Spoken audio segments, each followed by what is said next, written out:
से mentally torture किया जाता था। ट्यूशन मुझसे लो तो मैं अच्छे नंबर दूंगा। क्लास टीचर से ट्यूशन पढ़ना जरूरी। एक्शंस की बात उन्होंने बिल्कुल नहीं की। नमस्कार, मैं हूं विनीता और आप देख रहे हैं प्रातः दर्पण न्यूज। माँ बाप अपने बच्चों को स्कूल अच्छी शिक्षा ग्रहण करने के लिए भेजते हैं। वह इसलिए भेजते हैं ताकि वह अपने करियर में आगे बढ़ सके, अपना और अपने परिवार का नाम रोशन कर सके, अपना सपना पूरा कर सके। पर अगर उसी स्कूल में बच्चों पर उनके सपनों को लेकर दबाव बनाया जाए, उन्हें परेशान किया जाए, तो पेरेंट्स कहां जाए, किस पर भरोसा करें, बच्चे कैसे अपने सपनों को साकार करें। तो इसी को लेकर कुछ दिनों पहले ट्यूशन ना पढ़ने पर मानसिक उत्पीड़न का मामला सामने आया था। दिल्ली पब्लिक स्कूल की शास्त्रीपुरम यूनिट में पढ़ने वाली छात्रा ने अपने क्लास टीचर पर गंभीर आरोप लगाया था कि ट्यूशन पढ़ने का दबाव डालते हैं। तो इसी को लेकर प्रातः दर्पण न्यूज के स्टूडियो में मौजूद हैं डीपीएस की छात्रा और उनके पिताजी। बहुत बहुत स्वागत है सर आपका, बहुत बहुत स्वागत है आपका। ग्रेड 11th की ये मतलब 10th में मेरी 94.4% आई थी। इसके बाद जब मैं 11th में आई तो मैंने पहले साइंस लिया था। साइंस जब मैंने लिया था तो फिर मेरे को आई सेक्शन में डाला गया। मैं वहाँ पे 2 दिन रही थी। उसके बाद मैंने अपना सब्जेक्ट चेंज किया, कॉमर्स विद मैथ्स ऑप्ट किया। जब मैंने कॉमर्स विद मैथ्स ऑप्ट किया तो मेरे को कायदे से डी सेक्शन में जाना चाहिए था, लेकिन मेरे को जी सेक्शन में डाला गया जिसमें 41 बच्चे हैं एंड उसमें सिर्फ 4 बच्चों के पास मैथ्स है। डी सेक्शन में सारे बच्चों के पास मैथ्स है, वो सेक्शन ही एक्चुअली मैथ्स का है। उसमें कुछ बच्चे हैं जिनके पास मैथ्स नहीं है। हम लोग को एक्चुअली उस सेक्शन में होना चाहिए, बट हम लोग को जी सेक्शन में डाला गया। फिर जी सेक्शन में स्टार्टिंग से ही जो हमारे टीचर थे गौरव गर्ग सर, वो शुरू से बहुत ही गलत तरीके से व्यवहार करते थे। क्लास टीचर है। तो वो शुरू से ही बहुत गलत व्यवहार करते थे। वो पूरे टाइम हम लोग को अपनी ट्यूशन का बोलते रहते थे कि मैं ट्यूशन लेता हूँ, मुझसे पढ़ोगे तो अच्छे नंबर आएंगे। एक बार मैंने गलत आंसर दे दिया था उनको, तो उन्होंने मेरे टीचर का नाम पूछा। जब मैंने उनको अपने टीचर का नाम बताया तो उन्होंने मेरे टीचर के बारे में बहुत ही गलत बातें कही कि वह गंवार है और ऐसे ही अब्यूसिव वर्ड्स यूज़ करे। इसके साथ साथ फिर वो लड़कियों के ऊपर बहुत ही गलत कमेंट्स पास करते थे। हम लोग कोएड स्कूल में हैं। कोएड स्कूल में लड़कियां एंड लड़के दोनों इक्वल होने चाहिए, दोनों को इक्वल एजुकेशन मिलनी चाहिए। लेकिन हम लोग को बहुत ही गलत तरीके से मेंटली टॉर्चर किया जाता था, ये बोलकर कि लड़कियां कुछ नहीं कर सकती है, इनको शादी कराओ, ये सिर्फ चूल्हा चौका कर सकती है, इनको घर से जल्दी से विदा कर दिया जाए। आज लड़की पायलट भी है, लड़की पुलिस ऑफिसर भी है, लड़की कुछ भी कर सकती है। अगर लड़की स्कूल आ रही है तो वो पढ़ने के लिए आ रही है। Exactly. आप हमें ऐसे नहीं बोल सकते हैं। लेकिन वो बोलते थे, लड़कियों पर दबाव डालते थे। हम लोग कुछ बोल नहीं सकते थे क्योंकि वो टीचर है। अगर हम ये कंप्लेंट लेके आईसी मैम मेघना मैम के पास जाए तो वो भी हमें हमारी सुनती नहीं थी, उल्टा हम ही पे चिल्लाती थी। पेरेंट्स पे भी वो चिल्लाया करती थी। दिल्ली पब्लिक स्कूल में हायर अथॉरिटीज भी होती हैं, लाइक आईसी हैं, उनसे भी हायर अथॉरिटीज हैं। उनके पास आप कभी नहीं गए कि ये ऐसे आईसी का, आपने आईसी की कोई कंप्लेन नहीं की? हमने आईसी मैम की भी कंप्लेंट की प्रिंसिपल सर से। मेरे फादर गए थे मेरे साथ। उन्होंने मेरे पापा को ही ह्यूमिलिएट किया अपनी अथॉरिटी, अपनी रेपुटेशन बचाने के लिए। उन्होंने ये बोला कि मैं और मेरे फादर बातों को मैनिपुलेट करते हैं। हमने प्रूफ के लिए उनको बोला कि सीसीटीवी कैमरा चेक किया जाए। उन्होंने बिल्कुल मना कर दिया कि वो सीसीटीवी फुटेजेस बिल्कुल भी चेक नहीं करेंगे। इंस्टेड वो खड़े हुए, उन्होंने मेरे पापा को ह्यूमिलिएट किया और पापा को बोला कि वह ऑफिस से बाहर चले जाए। तो ये जो ट्यूशन का दबाव आपने बनाया, आपके ऊपर जो ट्यूशन का दबाव बनाया, ये जब दबाव मतलब और भी बच्चों के साथ वहाँ पर बनाया जाता है, वहाँ का माहौल ही ऐसा है, मतलब आपके साथ और भी आपके मेरे क्लास में सभी के साथ होता है। सभी को ऐसे बोला जाता है कि मतलब लड़कियाँ कुछ कर नहीं सकती है, लड़कियाँ ऐसी है, ट्यूशन मुझसे लो तो मैं अच्छे नंबर दूंगा। लेकिन वही है, कोई अपना वॉइस रेज नहीं करना चाहता है। किसी के पास अभी इतनी हिम्मत नहीं है कि वो करेंगे तो टीचर परेशान करेंगे, नंबर कम कर देंगे, या प्रिंसिपल सर जो खुद ही हमारी बात नहीं सुन रहे हैं तो वो हमें दिक्कत कर सकते हैं स्कूल में। सिर्फ मतलब ये क्लास टीचर से ट्यूशन पढ़ना जरूरी है। अगर आप वहाँ की टीचर से ट्यूशन नहीं लगाते तो वो आपको मानसिक उत्पीड़न करते हैं, आपको पे ऊपर दबाव डालते हैं, मतलब किसी ना किसी तरीके से आपको परेशान करते हैं। वहाँ का माहौल ऐसा है कि आपको क्लास टीचर से ट्यूशन पढ़ना है, राइट? हमारी क्लास में तो यही हुआ था। सिर्फ यही नहीं, जब सर ने मतलब प्रिंसिपल सर ने प्रूफ मांगा तो मैंने एक मतलब मेरे ड्राइवर ने एक ऐसा ऑडियो बनवाया कि मतलब जिससे ये प्रूव हो रहा था कि सर ट्यूशन लेते हैं, जो कि डीपीएस की पॉलिसी के बिल्कुल स्ट्रिक्टली अगेंस्ट है। जब ये प्रूफ मैंने अपने कुछ फ्रेंड्स को भेजा, कुछ लोगों को भेजा, ये रातों रात पूरा वायरल हो गया। तो वो जो टीचर थे वो पापा को धमका रहे थे, पापा को बार बार कह रहे थे कि उनको मिलना है। हमने बहुत मना किया, हमने अवॉइड किया, बट उसके बाद भी वो फोर्सफुली मेरे घर में घुसे। घर में घुस के ही अब्यूज माई फादर, और उन्होंने ये भी बोला कि वो सुसाइड कर लेंगे एंड इल्ज़ाम मेरे पापा पे लगाएंगे। सिर्फ यही नहीं, वो जो उनकी वाइफ थी उन्होंने मुझसे बहुत ही गलत क्वेश्चंस पूछे कि तुम्हारे साथ ऐसा क्या हो गया है, and he like she abused me, abuse my father, humiliate किया। हमारे घर में घुस के हम लोग को धमकियाँ दी कि हमारे साथ वो बहुत बुरा कर लेंगे। तो मैं आपसे यहाँ पर ये पूछना चाहूंगी कि ये जो आप पर दबाव बनाया गया, ये पहली बार हो रहा है या आप इससे पहले भी, जैसे आपने अभी अपनी वॉइस रेस की है, ये पहली बार था आपके साथ या इससे पहले भी आपको कई बार ऐसी चीज़ों से सामना करना ये 11th मतलब जी सेक्शन में शुरू से ही ऐसे होता रहता था। टीचर बोलते रहते थे लड़कियों के बारे में और ये सब चीज़ें तो करते रहते थे, लेकिन जब मैंने अपनी आवाज़ उठाई तो मेरे को दबाने की कोशिश करी। इसी वजह से सारे बच्चे डर रहे थे कि अगर वो वॉइस रेस करेंगे तो फिर आईसी मैम या फिर प्रिंसिपल सर हम पे ही चिल्ला देंगे। इसी वजह से हम लोग को तो मुझे भी दबाया गया था। जी, आपने इस बारे में अपने आईसी से शिकायत की, ठीक है, प्रिंसिपल हायर अथॉरिटी से शिकायत की, तो उनका कोई रिएक्शन, उस टाइम पे कोई रिएक्शन नहीं आता था? हमने जब शिकायत की, रिएक्शन यही था कि वो हमें यही कह रहे थे कि आपके पास प्रूफ क्या है, ये हुआ है, आपने मैनिपुलेट किया है अपने वर्ड्स, आप अभी ऑफिस से चले जाओ। कर देते थे, वो आप पर ही ब्लेम लगा देते थे, मतलब हाँ, वो exactly. आपको कोई सेटिस्फाइड आंसर नहीं देते, राइट? ओके। कि जब आपको इस चीज के बारे में बताया गया, आपकी बच्ची ने आपको इस चीज के बारे में बताया, तो आपने इसे हैंडल कैसे किया? मतलब अपनी सूझबूझ से क्या किया? पहला आपका स्टेप क्या था? देखिए, सबसे पहली चीज ये है कि बच्चों के ऊपर अपने पेरेंट्स को हमेशा ट्रस्ट करना चाहिए। एग्जैक्टली। बच्चा कुछ भी कह रहा है, हमें उसे ग्रेस पर नहीं लेना चाहिए। बच्चा जो भी कहता है, हमें बच्चे की बात ठंडे दिमाग से समझनी चाहिए। एग्जैक्टली। मैंने अपनी बेटी की प्रॉब्लम समझी, मैंने जिसको सीरियसली लिया, मैंने सीरियसली लेकर यही स्टेप लिया कि मैं इसकी कंप्लेंट करने जाऊंगा। बाय चांस मैंने प्रिंसिपल सर से, जिस दिन इसके साथ ये इंसिडेंट हुआ, इसके बैक में कुछ पेन उठा, इसकी जो क्लास टीचर हैं उन्होंने इससे बहुत गलत तरीके से बात करी, और जो इनके यहाँ आईसी हैं जो उनकी भी सीनियर है, सबसे बड़ी गलती क्या है, उन्होंने भी उस चीज को नजरअंदाज किया। बीइंग अ सीनियर आपको एक्शन लेना चाहिए उस टाइम क्लास टीचर के अगेंस्ट में। उन्होंने अपने मेडिकल, उनको ये इंस्ट्रक्शंस दिए कि इस लड़की को अराउंड 45 मिनट 40-45 मिनट बिल्कुल अंदर मेडिकल रूम में बैठाइए, बाहर नहीं निकलनी चाहिए। What is this? ये आप कैसे बोल सकते हो किसी से?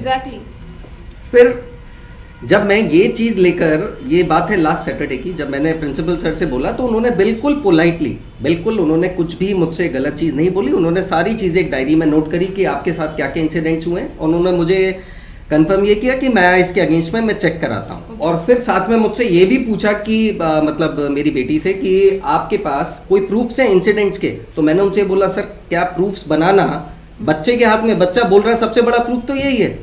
या तो आप उसे परमिशन दें कि मोबाइल फोन लेकर आए, या कोई कैमरा लेकर आए, या कुछ लेकर आए, तो प्रूफ्स बन जाएंगे। या अगर आपको ये सब करना है तो एक एजेंसी और हायर करिए, सीआईडी या सीआईबी, वो बैठकर आपके यहाँ प्रूफ्स जनरेट करेंगे। बच्चा पढ़ने आता है ना कि प्रूफ्स बनाने आता है। तो उन्होंने भी इस चीज को लाइटली लेकर मुझे बोल दिया, ठीक है हम लोग देखते हैं कैसे करना है। मेरी बेटी जब कार में बैठी थी तो बाय चांस कंटिन्यूसली रो रही थी, तो मुझे वहीं कहीं छोटा सा काम था, मैंने कार से मैं रुक गया था, तो ये अपने घर चले गए। इसने मेरा जो ड्राइवर है वो बहुत पुराना है, मेरे ड्राइवर ने कुछ बात समझी इसकी, तो इसने बोला कि अंकल मुझे एक ये हेल्प चाहिए। तो उन्होंने उसके क्लास टीचर का नंबर लेकर एक क्लिप बनाई कि वो ट्यूशन लेते हुए समय एक्सेप्टेंस दे दी। मुझे नहीं पता था कि उसने ये सब कर भी दिया है। ओके। हाँ, मेरी बेटी ने रात को अपने कुछ फ्रेंड्स को दी, देखो ये मेरे साथ हुआ जी इंसिडेंट।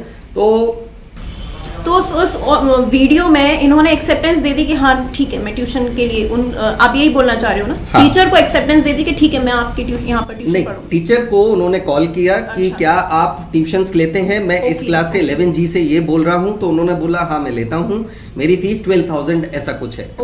हाँ। तो अब उनको प्रूफ चाहिए था, तो मेरी बेटी ने ये सोचकर कि जब वो प्रूफ्स मांग रहे थे तो उसने प्रूफ जनरेट किया। प्रूफ का इसने क्या किया, अपने फ्रेंड्स को दिया, रात को ही उसने अपने फ्रेंड्स को दिया, फ्रेंड्स ने कहीं और आगे भेज दिया, तो वो सर्कुलेट हो गया। नेक्स्ट डे मुझे वो क्लास टीचर बार बार कॉल करे जा रहे थे कि मुझे आपसे मिलना है। मैंने बोला मैं अभी नहीं मिल पाऊंगा, मुझे कहीं बाहर जाना है, कुछ काम है। तो उन्होंने मुझे बोला कि आपके बोर्ड नंबर से मेरे पास कॉल आया था। तो मैंने बोला मेरे बोर्ड नंबर से कॉल आया था, हो सकता आ गया हो। एक्चुअली मैं उस टाइम ड्राइव कर रहा था, मैंने हो सकता आ गया हो। मैं बोला नहीं, आपने मेरी रिकॉर्डिंग करी और उसको फैलाया। आई वाज शॉक कि ऐसा कैसे कर सकता हूँ मैंने तो कॉल ही नहीं करा उनको। तो उन्होंने बोला कि ये नंबर है, मैंने बोला ये मेरा बोर्ड नंबर है मेरे प्रेमिसेस का। तो मैंने उनको बोला ठीक है मैं बताता हूँ कि कैसे हुआ होगा क्या। मुझे शाम को पता चला कि मेरे ही एक एम्प्लॉय ने उनके लिए एक ये रिकॉर्डिंग करी थी और फिर उसको उन्होंने कन्वे कर दिया था। उसी दिन रात को वो और उनकी वाइफ मेरे पहले बिजनेस प्रेमिसेस में आए पता करने के लिए मैं हूँ या नहीं। मैं नॉर्मली अपने सेटिंग्स कम देता हूँ, तो वो मेरे घर पर पहुँचे। 3 घंटे तक मेरे फादर मेरे मदर को बहुत गंदे तरीके से उन्होंने बात करी। और फिर बाय चांस मैं अपनी बेटी को डॉक्टर के दिखाने गया हुआ था, मैं मेरी वाइफ और मेरी बेटी, हम लोग तीनों लोग गए हुए थे। संडे का दिन था, तो संडे को नॉर्मली सारे डॉक्टर्स बंद रहते हैं, तो हम लोग बोदला साइड एक डॉक्टर के पास ट्रीटमेंट कराने गए थे। रात को जब मैं लौटा 8:30 बजे, तो 8:30 बजे देखा कि वो बहुत तेज तेज चिल्लाते हुए मिले मेरे को। अच्छा। मेरे फादर मदर के पास। तो मैंने इंटरप्ट करने की कोशिश करी। वो आपके घर में ही मौजूद थे? वो उस टाइम मौजूद थे, हाँ। ओके।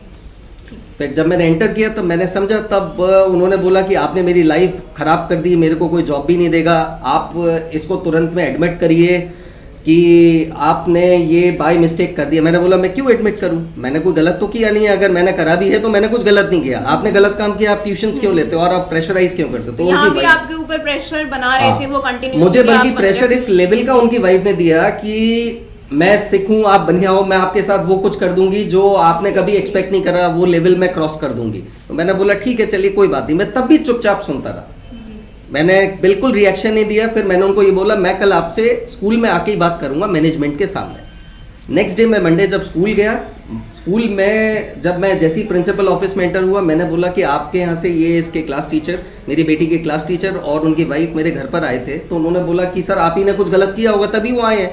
मैंने बोला सर मैं वही जानने की कोशिश कर रहा हूँ मैंने क्या किया। तो उन्होंने बोला ये आपको पता होगी। तो मैंने बोला कि फिर उन्होंने बोला आप सारे इंसिडेंट्स को करते हो, आप जैसे पेरेंट्स ही ये सब चीजें बच्चों को सिखाते हो और भी बहुत सारे प्रशासन भी आपके अगेंस्ट ही था, मतलब बिल्कुल उस टीचर को वो सपोर्ट कर रहे थे और आपकी बात नहीं सुन रहे। साथ में जो उनके आईसी थी, आईसी मेघना जी थी, वो भी मतलब शाउट मतलब चिल्ला कर बात कर रही थी कि आप डबल स्टेटमेंट्स देते हो, आप डबल बातें करते हो। मैं चुपचाप बैठकर मैं उनकी बातें सुन रहा था। मैंने फिर बाद में उनको बोला कि सर आप मेरी बात सुनना चाहेंगे, मुझे कोई बात नहीं सुननी, आप मेरे केबिन से बाहर निकलिए तुरंत, मेरे पास और भी बहुत सारे लोग हैं, मीटिंग्स हैं। तो उन्होंने आपको सपोर्ट बिल्कुल नहीं किया, ना सुना? नहीं, बिल्कुल नहीं सुना। तो आपको जब आपके पास आए थे तो ये एड्रेस, आपका घर का एड्रेस और ये आपके ऑफिस का एड्रेस, ये सारी चीजें सब उन्होंने पहले से सोच कर रखा था कि हमें ये आप ये सोचिए मैंने तो उन्हें एड्रेस बताया नहीं। एग्जैक्टली मैंने तो उन्हें एड्रेस बताया नहीं, मतलब वो उस लेवल तक काम कर रहे थे, या तो स्कूल के मैनेजमेंट ने मेरा एड्रेस उनको बताया कि ये वहाँ रहते हैं, मेरा एड्रेस कहाँ से मिला मेरे रेजिडेंस का? यहीं पे यही अरेज होता है कि आपका जो एड्रेस है वो कहाँ से मिला हमें, आपका ऑफिस का एड्रेस और ये सारी चीजें वो शाम को आपके घर पर पहुंच रहे हैं। और फिर सुबह स्कूल वाले भी आपके अगेंस्ट हैं, मतलब स्कूल प्रशासन भी बिल्कुल अगेंस्ट है आपके। कुछ टाइम पहले अभी आपने बोला जैसे प्रिंसिपल आपको जब आप पहले गए थे तो वो अच्छे से बात कर रहे थे आपसे, बट इस बार आपसे बात नहीं की उन्होंने? नहीं, बिल्कुल नहीं करी। तो ये जो बात जो आप बता रहे हैं, ये जब मीडिया के सामने आई, जब स्कूल प्रशासन के सामने आई, तो उन्होंने किस तरह का दबाव आपके ऊपर, कुछ दबाव बनाया या कोई डर आपको लगा कि हाँ कुछ दबाव बना रहे हैं? मेरे को बिल्कुल कोई किसी टाइप का डर नहीं लगा। मैं जैसे ही स्कूल में जब मैं प्रिंसिपल के केबिन से बाहर निकला, मैंने अपनी वाइफ और बेटी को बोला कि आप लोग यहीं बैठिए, मुझे हैंडल करना है इस चीज़ को, कैसे हैंडल करा जाना चाहिए। मैं सिंपल मैं गया सिकंदरा थाने में, मैंने वहाँ पर एक तहरीर दी, एक कंप्लेंट फाइल करी। वहाँ से उन्होंने तुरंत जो शासीपुरम चौकी है उनके इंचार्ज को कॉल किया कि आप इनके खिलाफ एक्शन लीजिए तुरंत। उन्होंने स्कूल मैनेजमेंट को कॉल करा। ये बात है तकरीबन 1 बजे के आसपास की, 12:30-1 बज रहा था जब उन्होंने कॉल किया। जैसे ही उन्होंने कॉल किया, मेरे पास स्कूल से कॉल आता कि सर आपने अभी तक अपनी कंप्लेंट हमें रिटर्न में नहीं दी है। तब फिर मैंने उनको बोला मैं रिटर्न में देता कब, आपके प्रिंसिपल ने तो मुझे बाहर ही निकाल दिया, मैं दूं कब आपको कंप्लेंट? फिर उसके बाद रात तक सिकंदरा थाने पे स्कूल मैनेजमेंट की तरफ से कोई इनके यहाँ बहुत सीनियर मैनेजमेंट में थे, मिस्टर अनूप, वो आए थे वहाँ पर पुलिस स्टेशन में। मुझे लगा वो उनके लीगल एडवोकेट हैं, और 2 या 3 टीचर्स और वो क्लास टीचर और उनकी वाइफ, सब लोग आए हुए थे। तो सिकंदरा थाने पे उन्होंने ये बोला कि आप लोग को बच्चों को ऐसा नहीं करना चाहिए, मतलब स्कूल मैनेजमेंट को समझाया कि आप लोगों ने बच्चों को इस कदर हैरेसमेंट दिया, आप लोग को ऐसा नहीं करना चाहिए, आप लोग को इनके खिलाफ एक्शन भी लेना चाहिए। तो जो उनके एडवोकेट थे या जो उनको रिप्रेजेंट कर रहे थे, उन्होंने बोला कि ये इनके अगेंस्ट में हम लोग एक कमेटी नियुक्त करेंगे जो इनके खिलाफ एक्शन लेंगे। और मुझे ये बोला गया कि हम लोग आपको बताते हैं हम लोग कैसे करते हैं, आप अपनी बेटी को प्लीज़ स्कूल भेजिए, हम लोग ये भी चलाते रहेंगे। नेक्स्ट डे मैंने पढ़ा न्यूज़पेपर में 2 दिन बाद कि उनको सिर्फ सस्पेंड किया गया है, सस्पेंशन ही दिया, टर्मिनेट नहीं किया गया। फिर बाद में किसी और न्यूज़पेपर पे उसके नेक्स्ट डे मेरे पास आया कि उनको रेस्टिकेट किया गया है। तो कोई जब भी। मैं यहाँ पे आपको इंटरप्ट जी। करूंगी, ये जो सिकंदरा थाने में इसको लेकर आपने शिकायत दर्ज कराई, तहरीर दी, तो उसके बाद पुलिस ने आपकी कहाँ तक मदद की? मतलब उन्होंने कुछ स्टेप लिया या नहीं, कहाँ तक आपको सपोर्ट किया? उन्होंने बस ये स्टेप लिया कि एक मीटिंग ऑर्गेनाइज करा दी अपने ही ऑफिस के अंदर। ओके। वहां पे स्कूल मैनेजमेंट को समझाने की कोशिश करी और मुझे समझाने की कोशिश करी। एक्शंस की बात उन्होंने बिल्कुल नहीं ली। एक्शन उन्होंने छोड़ दिया कि स्कूल मैनेजमेंट ही लेगा। स्कूल मैनेजमेंट पर उन्होंने बस ये प्रेशर बिल्डअप करा कि आप इसका एक्शन लीजिए इसके अगेंस्ट में, बस यही करा। ओके। तो इसके बाद मतलब आपने इसके बाद सेकंड स्टेप आपका क्या था? आपने पुलिस प्रशासन से मदद ली, उन्होंने आपको बस मुझे जब support हेल्प किया? नहीं मिली हाँ, तब मैंने अपने तब नेक्स्ट डे फिर मैं कुछ न्यूज़पेपर्स हैं वहाँ पर मैंने उनको एक फ़ोन मिलाया, वहाँ के जो टोल फ्री हेल्पलाइन होती है, मैंने वहाँ कॉल किया कि मेरे साथ ये हुआ, तो उन्होंने मेरी बातें बहुत अच्छे तरीके से सुनी। और फिर न्यूज़पेपर में जब प्रिंट हुआ, वो यहाँ के जो 2-3 न्यूज़पेपर्स हैं अच्छे, जो बहुत फेमस न्यूज़पेपर्स है, जैसे ही प्रिंट हुआ उसके नेक्स्ट डे मैंने देखा कि न्यूज़पेपर में एक आर्टिकल आता है कि वो टर्मिनेट कर दिए गए हैं। क्या स्कूल मैनेजमेंट इसी चीज़ का वेट कर रहा था कि जब उनके अगेंस्ट में कोई मीडिया काम करे तभी हम टर्मिनेशन देंगे? सस्पेंड क्यों हुआ? वो टर्मिनेट होना चाहिए जब आपके पास एविडेंस प्रूफ दिए गए, तो उसी दिन टर्मिनेशन होना चाहिए था। तो आपने ये जो सारा आपने किया, ये सब किया, तो सबसे पहले तो मैं आपको वेल डन बोलूंगी कि आपने एटलीस्ट अपनी वॉइस रेस करी। बहुत से बच्चे होते हैं नहीं करते हैं, हाँ ठीक है, पेरेंट्स के पास जाने से भी कतराते हैं, तो सबसे पहले आपने वॉइस रेस की, ये भी बहुत बड़ी बात Thank है। you. वहाँ पे बहुत से बच्चे अब आज भी, ये आपको पता है वहाँ का स्कूल का माहौल कैसा है, आज भी वो वॉइस रेस नहीं करते हैं, तो उनके लिए अगर आप कुछ मोटिवेट करने के लिए कुछ बोलेंगे तो? मैं बस यही बोलना चाहूँगी कि आप हमेशा अपने पेरेंट्स को सब कुछ सच सच बताओ, और अगर सब लोग एक यूनियन बनाकर अपनी वॉइस रेस करेंगे तो डेफिनेटली स्कूल एक्शन लेगा। डर के बैठने से वैसे भी कुछ नहीं होगा। ये मेंटल टॉर्चर मैं सह रही हूँ, कल कोई और सहेगा, उससे कुछ फ़ायदा भी नहीं होगा। तो जैसे ही आपने कहा कि वहाँ पे अब्यूजिंग लैंग्वेज यूज होती है, मतलब हम अपने बच्चों को, मैं आपसे ये सवाल पूछना चाहूंगी, हमारी जनता से, हमारे दर्शकों से, तो क्या हम अपने बच्चों को इसीलिए स्कूल भेज रहे हैं कि वो वहाँ पर ये सारी बातें सुने, या कुछ अच्छा सीखने के लिए भेज रहे हैं? मैं आपसे भी ये बात बोलूंगी, आप उन पेरेंट्स को कैसे मोटिवेट करोगे जो अपनी वॉइस रेस नहीं कर पाते हैं, जिन्हें डर लगता है, जो दबाव की वजह से लेना भी चाहते हैं स्टेप और नहीं ले पाते, तो उनके लिए आप क्या कहेंगे? देखिए, यू आर फ्री टू से। देखिए, पेरेंट्स को सबसे पहला काम ये करना चाहिए, जितने भी बच्चे हैं, चाहे उनका हो या किसी का भी बच्चा हो, सबके बच्चे बहुत प्यारे होते हैं, सबको अपना बात कहने का पूरा अधिकार है, हर चीज़ का राइट मिलना चाहिए। बच्चे अगर पेरेंट्स से नहीं कहेंगे तो किससे कहेंगे?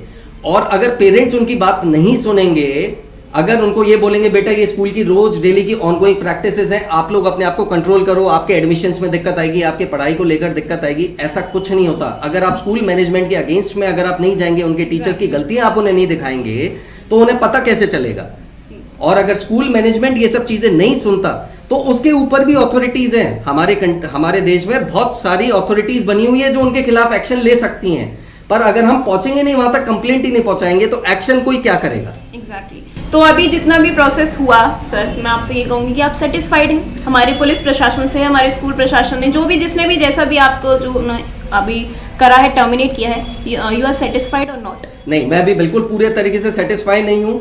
इसके अगेंस्ट में अभी भी वहां पर जैसे एक क्लास टीचर रेस्टिकेट हुए हैं, क्लास टीचर के ऊपर और भी सीनियर एडमिनिस्ट्रेशन है जो इसके अंदर दोषी है, खाली वो अकेले नहीं थे, उसके ऊपर और भी लोग, जो 2 लोग हैं वो भी दोषी हैं। इवन जो इनकी आईसी मैडम है वो भी दोषी हैं। उन्होंने इस बेटी की बात क्यों नहीं सुनी? एग्जैक्टली। सबसे बड़ी चीज है, उन्होंने मेरी बेटी की बात नहीं सुनी कि उसके पेन हो रहा था, और फिर अगर आप सुनने की कोशिश करते तो ये मैटर वही रिजॉल्व हो जाता। जब मैं ऑफिस जा रहा हूं तब आप मेरे को ही आप ये बोल रहे हो कि आप लोग कुकिंग करते हैं इंसिडेंट्स का। वहां पर प्रिंसिपल सर ने मुझे ऑफिस से बाहर निकाला। अगर वो मेरी बात सुनते मैं इस लेवल पर नहीं जाता।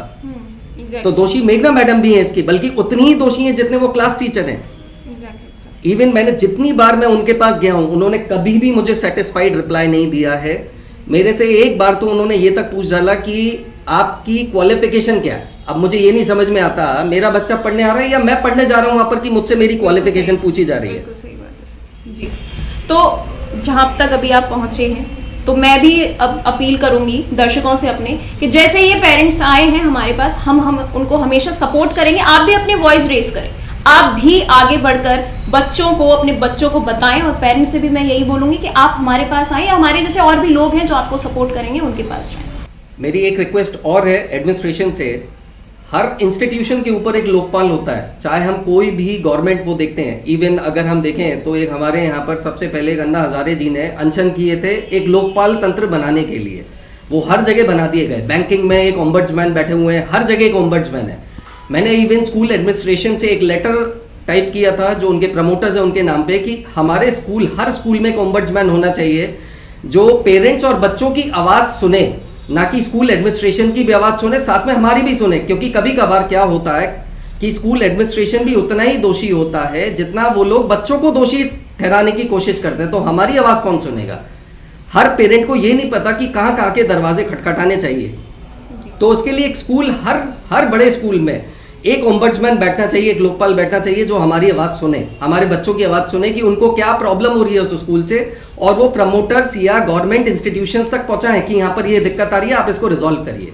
तो सरकार शिक्षा के प्रति इतनी सजग है, तो मैं अपने दर्शकों के सामने एक सवाल छोड़कर जाऊंगी कि क्या लगता है इस घटना के बाद शासन प्रशासन को कोई कार्यवाही करनी चाहिए? जबकि छात्रा होनहार है, 10th में 94% लाई थी।